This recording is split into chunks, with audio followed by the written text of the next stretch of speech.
A man exploring in Antarctica actually picked up an axe and killed an Antarctic penguin. His wife couldn't stand to watch. How could she bear to kill such a cute penguin? But the man felt that a penguin is not enough to eat.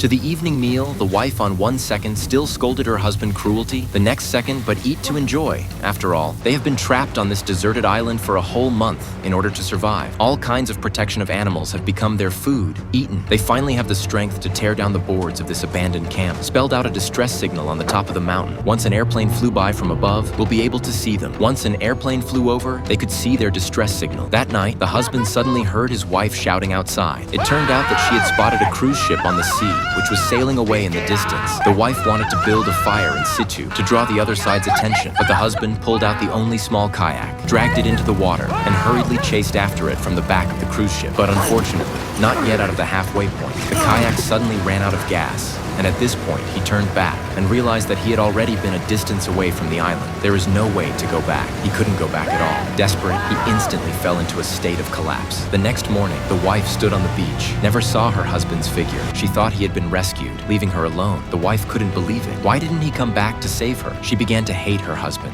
Her eyes were hollow and desperate. After several days, when the wife was so helpless that she was ready to give up, she suddenly heard something outside. She rushed out and saw her husband walking back with serious injuries. It turned out that the husband's kayak was blown to the other side of the island by the wind and waves. In order to find his wife, he trekked through the mountains in the bitter cold, hiking for 5 whole days, and finally returned to the abandoned campsite. But as a result of this, suffered from a serious illness and has been bedridden since then. The wife had to go out to look for food every day, but also to take care of her husband. A month later, the wife could not bear it, and then made a bold decision.